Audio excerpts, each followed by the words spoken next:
The Galactic Council Chamber, a towering construct of crystalline spires and pulsing energy conduits, hummed with tension.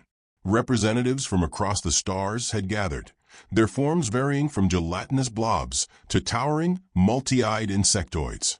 The air was thick with the scent of 100 atmospheres, the blend of alien pheromones and ozone from the floating data displays making the entire scene feel like a battlefield before the first shot. High Chancellor Rartok, a creature of regal stature with dark metallic skin and piercing golden eyes, stood at the center, exuding an air of authority. His patience had worn thin. He raised one of his clawed hands, demanding silence, and the murmuring crowd stilled. "The human problem must be dealt with," he declared, his voice reverberating through the hall. "They are an anomaly, a species that defies the known laws of conflict and survival. Unpredictable, dangerous." A murmur of agreement rippled through the assembly. The Bralgothian representative, an armored brute whose kind had conquered entire star systems through sheer brute force, grunted in frustration. "Their technology is inferior. Their physiology is weak. And yet, time and time again, they leave devastation in their wake." He slammed a thick, plated fist onto the council's marble table, the impact cracking its surface. "They should not be a threat, yet they are." A Ziffler bureaucrat, with a thin, elongated frame and luminous eyes that blinked in asynchronous intervals, leaned forward. "Perhaps we have underestimated their adaptability, their resilience, even their luck." He almost whispered the last word, as if the concept itself was offensive to a species that prided itself on mathematical precision. Rartok's golden eyes narrowed. "We cannot allow them to continue unchecked. 2 humans, no more, have humiliated our best operatives. These outliers, John and Jane Vance, have personally dismantled high-priority operations and eliminated some of our most promising enforcers. We believed them to be unremarkable when we first monitored their presence. That was our first mistake." The Zultraxian warlord, a reptilian brute encased in biosteel armor, bared his fangs in disgust. "Are we truly gathered here to discuss 2 insignificant mammals? My forces could incinerate their entire colony before breakfast." Rartok tilted his head slightly, amusement flickering in his expression. "Oh, your forces did try. And tell me, Warlord Krovnor, how many returned?" Krovnor's growl was low and dangerous, but he did not answer. The room darkened as a holographic display came to life, showcasing grainy security footage from their last failed attempt. The assembled counselors watched in silence as a strike team, armed with the latest plasma weaponry and cloaking technology, descended upon a quiet settlement on the planet Chiron 5, where the 2 humans had taken residence. The mission had been calculated, flawless on paper. And yet, the footage told a different story. It showed the first wave of elite soldiers moving through the dense jungle, their armor reflecting the moonlight. A shadow shifted between the trees. There was no sound, no warning. One soldier fell, his throat slit with an unknown blade. Another's helmet shattered as something, a bullet impossibly fast, tore through it with surgical precision. Panic set in. The highly trained forces devolved into chaos.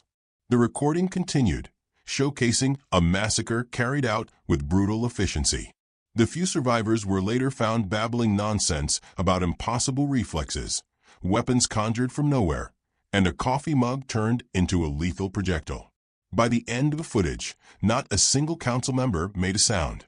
The silence was only broken when a feeble-looking delegate from the Valran Consortium, a species known for their diplomatic tendencies, cleared his throat. "It would seem we are dealing with professionals." The phrase hung in the air like a death sentence. Rartok deactivated the hologram. "These are not ordinary humans. We have encountered warriors, tacticians, and savages before. But John and Jane Vance are something else. The humans have a term for individuals like them." He leaned forward. "Assassins." The word was alien to some in the chamber, yet instinctively understood by all. A hush fell over the assembly. For centuries, the council had classified species into tiers based on their threat levels. The Bralgothians were brutal, the Zifflers calculating, The Zoltraxian savage. Humans, in contrast, had been marked as a peculiar anomaly, dangerous in large numbers, but hardly worth consideration on an individual scale. That assessment had been woefully inaccurate. A lesser official, trembling in his robes, spoke hesitantly. "We must send our best. The High Guard, perhaps. Or a battalion of war droids." "No," Rarthok interrupted smoothly, his golden gaze unwavering. "We need something better." He turned to the gathered warlords and strategists. "We are no longer hunting mere fugitives. We are waging a war against legends. If these humans have taught us anything, it is that traditional methods will fail. We must outthink them, overwhelm them." The Bralgothian general exhaled deeply. "And if we fail again?" Rarthok allowed a rare, humorless smile. "Then we will pray they have mercy." Across the galaxy, John Vance wiped the sweat from his brow, sighing as he leaned against the wooden railing of his modest homestead. The sun was setting, casting golden hues across the fields, and the distant sounds of night creatures filled the air. His boots were dusty, his muscles sore from a day's work tending to a life he had never expected to have. Jane emerged from inside, a steaming cup of coffee in hand, her expression unreadable as she handed it to him. He took it without a word, taking a slow sip. "They're coming again," she said finally. He didn't ask how she knew. Jane had a way of sensing these things, like a predator that could feel the shift in the wind before a storm. He took another sip of his coffee, savoring the taste. "They don't learn," he murmured. She sat beside him on the worn steps, stretching out her legs, eyes scanning the horizon. "We could leave." John exhaled through his nose. "You want to?" A long pause. "No." He nodded once, setting his cup down. "Then we stay." Jane leaned her head against his shoulder, sighing. "They're not ready for us." A dark humor flickered across John's face. "They never are." Far beyond their peaceful settlement, warships gathered in orbit, engines humming with barely contained energy. Squads of elite operatives reviewed their mission parameters, unaware that they were already as good as dead. The hunt had begun. Again. The aftermath of the failed strike lingered like a plague over the Galactic Council's chambers.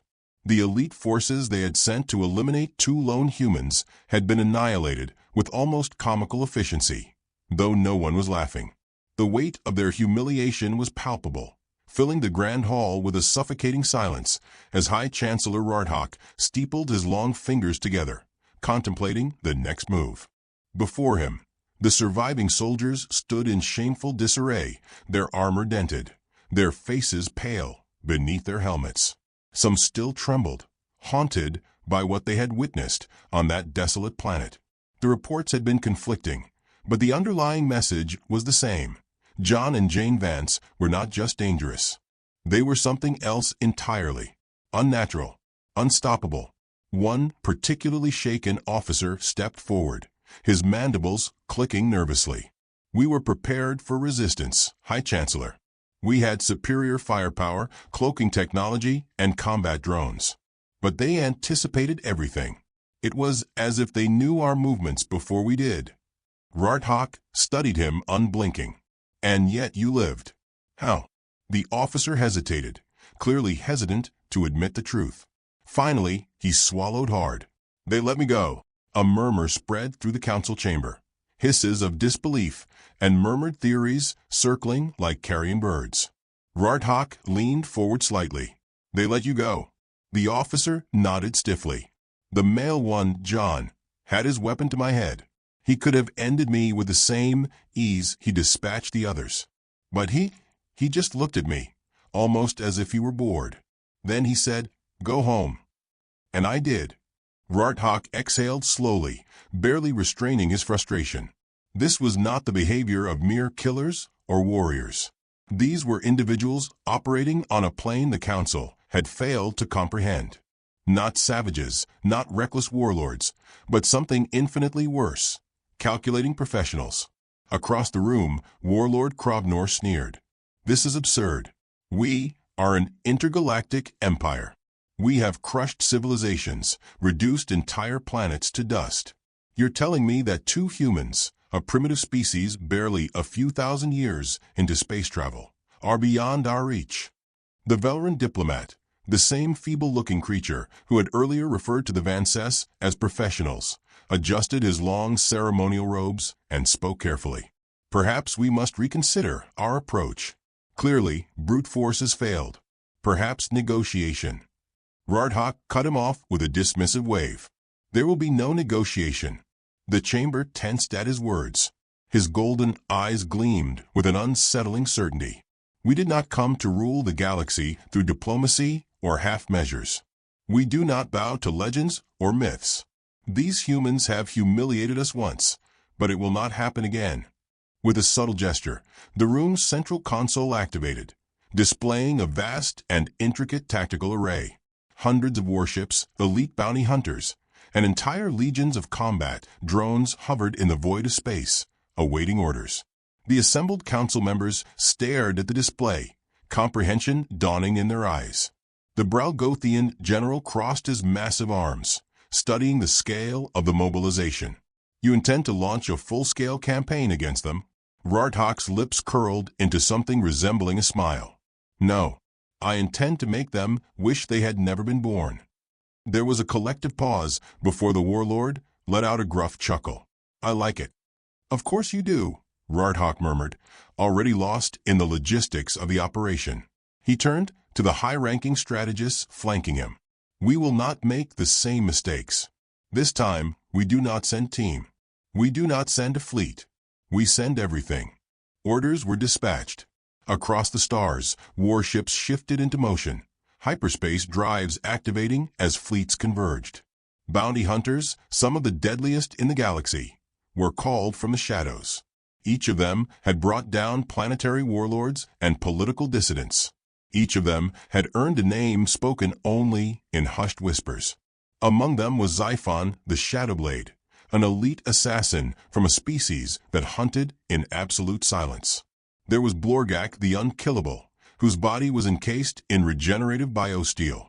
And there was Gort the Cyborg Warlord, a relic of a war that had ended centuries ago, but whose programming was as efficient as ever. Each of them studied their targets, two seemingly ordinary humans. They were unimpressed. On the surface of Chiron 5, John Vance leaned against the porch railing, staring at the sky. The air smelled of fresh earth and distant rain, a quiet moment of peace in an otherwise chaotic existence. He could hear Jane inside, humming softly as she sharpened one of her knives. You see it, she called out without looking. He took another sip of coffee. Yeah. The night sky, once speckled with stars, was now filled with something else. Shadows in the atmosphere, flickering shapes that did not belong. They don't learn, Jane said flatly. John set his cup down with deliberate care. They never do. They moved without urgency, an unspoken rhythm between them as they prepared. Jane secured her weapons with quiet efficiency, strapping blades and firearms into place, as if she were preparing for a routine morning jog. John checked the ammunition in his pistols, his movements mechanical, instinctual. Outside, the shadows grew larger. Dropships descended in sleek, silent precision, their hulls gleaming under the moonlight. Bounty hunters disembarked, their weapons primed, their movements calculated. Inside the house, Jane Vance tied back her hair. How many do you think this time? John considered for a moment. Does it matter? She smiled faintly. Not really. The first explosion ripped through the treeline, sending dirt and foliage skyward.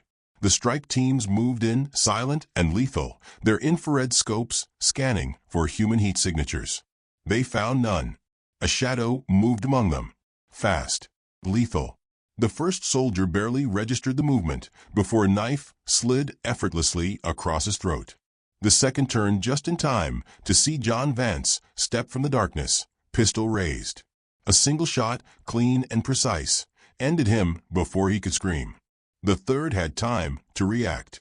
He was fast, trained, deadly, but not fast enough. John sidestepped his attack with practiced ease, seizing the alien's own weapon and using it against him in one fluid motion. A brutal snap echoed through the clearing as the body crumpled to the ground. Somewhere in the distance, Jane moved like a phantom through the ranks, dismantling enemies with terrifying efficiency. She had a preference for close-quarters combat, striking with a precision that was almost artistic in its brutality. Within moments, the first wave was gone. A heavy silence settled over the battlefield. Then came the second wave. From above, Gort the cyborg warlord watched through his enhanced optics. He had expected resistance. He had anticipated casualties. But this was slaughter. Adjusting his targeting systems, he relayed a silent command. Orbital cannons hummed to life, locking onto the terrain below. John and Jane Vance did not hesitate. A second explosion shook the ground, but this time it was not from the alien forces. It was from below. The humans had been prepared. The very soil had been laced with carefully placed detonations, sending shockwaves through the advancing troops. Gort's optics flickered. His programming faltered for the first time in centuries. John Vance holstered his weapons and picked up a fallen enemy's plasma rifle. He tested the weight, nodded approvingly, then turned to Jane. "Shall we?" he asked. Jane wiped blood from her cheek and rolled her shoulders. "We shall." High above, Rardhawk watched the battle unfold in real time. His expression remained unreadable, but beneath the surface, frustration gnawed at him. His fleet had not just failed. It had been outmaneuvered, outgunned, outmatched. He inhaled sharply, hands tightening behind his back. "Prepare the third wave," he ordered. A nervous aide hesitated before responding. There is no third wave." Rardhawk's golden eyes narrowed. Silence settled over the command bridge. On the surface below, John Vance cracked his knuckles. Jane flexed her grip around her blade. The battle was far from over. Across the vast interconnected worlds of the Galactic Council, fear spread like a virus. The name John Vance, once just another blip in the records of a minor species, had become a whispered legend among the most battle-hardened warriors. His wife, Jane, no less deadly, no less ruthless, had elevated the fear to something beyond reason. They were no longer just anomalies in a calculated equation. They were the reapers that the Council had unwittingly summoned. The remnants of the High Guard strike force, those few who had survived the massacre on Chiron 5, had returned in silence. Their once pristine armor was scorched, their expressions hollow, their voices filled with a rare and unfamiliar thing: terror. Some refused to speak at all. Others stammered incoherently about humans who moved faster than the eye could track, who killed with objects that should not have been weapons, who seemed to dance in the chaos of battle like it was second nature. Rardhawk stood in the center of the Galactic Council chamber, absorbing the weight of their failure. He did not rage. He did not curse. He only stared at the data before him, absorbing the raw and brutal truth. The Vances had survived. They had done more than survive.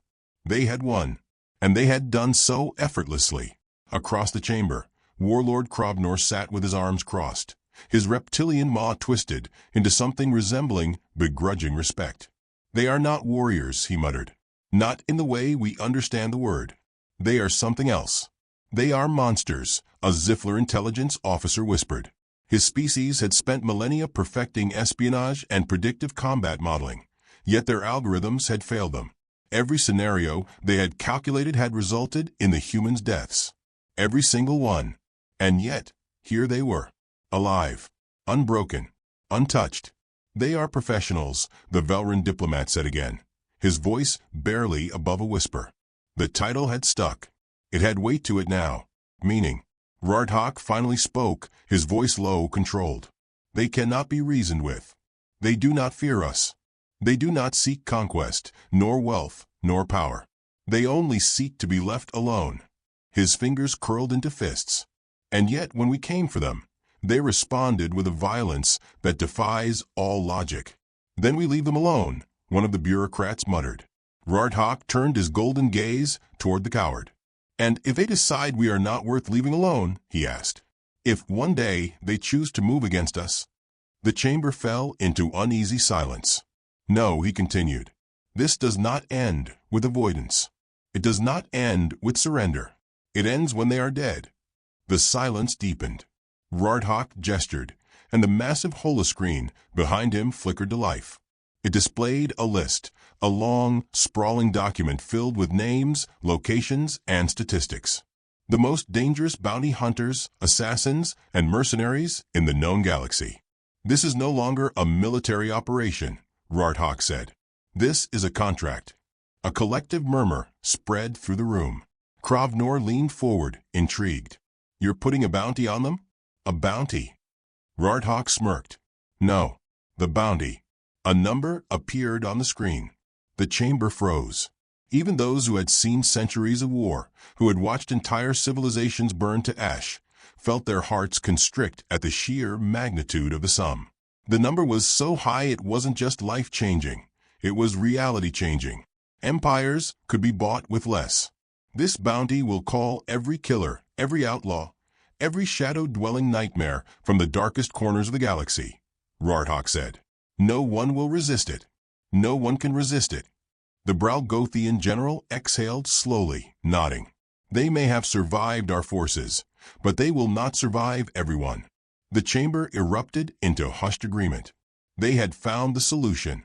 A military force could be tracked, its strategies predicted, its movements anticipated. But an endless tide of assassins? Of killers who answered to no flag, no chain of command, only to their own greed? That was something even the Vances could not fight forever. The bounty was placed.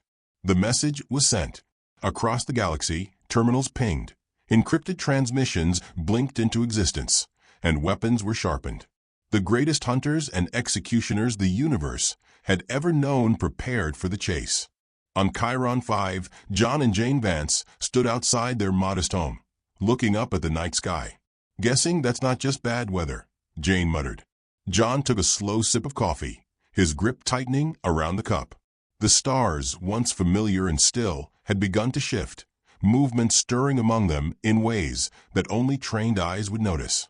They're not sending armies this time, John murmured. They're sending specialists. Jane exhaled through her nose, stretching her arms, rolling the stiffness from her shoulders. Good. I was getting bored. The first one came at dawn. A lone figure, cloaked in shadow, moving with predatory grace through the trees. He was silent, a master of unseen death, an assassin from a species that had eliminated monarchs and dictators for centuries. John spotted him before he had taken his third step onto the Vance property. The assassin's weapon never fired. His body collapsed to the ground before his nerves could even process the impact of the bullet that had torn through his skull. By midday, there were more. Some came in squads, moving in coordinated silence, their weapons custom-designed to counter human physiology. Some came alone, confident in their reputations, their skills, their records. They all fell. The battle was not like the Council's last failed assault. There were no war cries, no explosions, no grand engagements. It was quieter, more precise. A dance of death in which John and Jane moved with the grace of predators in their natural environment. A sniper hidden a mile away had his scope trained on the porch. Jane shot him first. A cybernetic hunter, blending perfectly into the foliage, activated his stealth protocol and advanced toward the house. John broke his neck before he even reached the front door. By nightfall, the house was surrounded by bodies. The air smelled of plasma burns and blood. Jane sat on the steps, wiping down one of her knives. Think they'll take the hint? John stared at the horizon, watching as new shapes began to descend from orbit. Bigger ships. More dangerous hunters. The best killers the galaxy had to offer. No, he said simply. Jane sighed, stretching her arms. Didn't think so. The bounty had spread too far. It had reached too many ears. The assassins weren't coming because they thought they could kill the Vances. They were coming because they had to try. The bounty had changed the stakes. The legend was already forming. Kill the Vances, and you become the legend. John finished the last sip of his coffee, then set the cup down beside him. The next wave was coming, and they were ready. The silence stretched across the battlefield, thick with the scent of charred earth and scorched metal. The bodies lay scattered, some crumpled in the dirt, others sprawled where they had fallen. The air was still, save for the occasional crackle of a dying energy cell or the faint hiss of steam escaping ruptured armor. The hunters had come. They had fought. They had died. John Vance stood in the wreckage, his breathing even, his face unreadable. The muzzle of his pistol still smoked from a last shot. His knuckles were raw, his clothes streaked with blood that was not his own. He rolled his shoulders, wincing slightly at the stiffness settling into his muscles. He had lost track of how many he had killed. The first wave had been a challenge, the second an inconvenience. By the third, it had become routine. Jane Vance stepped beside him, adjusting the strap of the rifle slung across her back. A thin cut traced her cheekbone, the only mark left from a fight that should have ended her. She wiped her knife on the fabric of a fallen bounty hunter's cloak before sliding it back into its sheath. Her lips curled into something like a smirk. "That was a lot," she said. John exhaled slowly. "They'll send more." She glanced at him. "You sound disappointed." He didn't answer, but she already knew. There had been a time when violence had meaning, when every bullet fired, every knife drawn, had been part of a larger purpose. Now it was just noise. A series of unfortunate choices that had led the galaxy's most powerful forces straight to their doorstep. A ship overhead hovered in the sky, its engines glowing like dying embers. It was the last of the bounty hunter's fleet, still clinging to the illusion that victory was possible. John narrowed his eyes, tracking its movement. The ship hesitated, then veered sharply, retreating into the atmosphere. Someone up there had made the right choice. Jane tilted her head, watching the ship disappear. "Guess the smart ones finally got the message." John didn't respond. His gaze shifted to the horizon, where more lights flickered in the sky. Not warships, not hunters. These were different. Council ships. For a long moment, neither of them spoke. Then Jane exhaled through her nose and started walking toward the house. "I'm getting a drink," she muttered. John watched her go, then turned back toward the approaching fleet. The council had made their move. Finally. No more assassins, no more mercenaries. Just them. The sky darkened as the ships descended, forming a perfect line above the battlefield.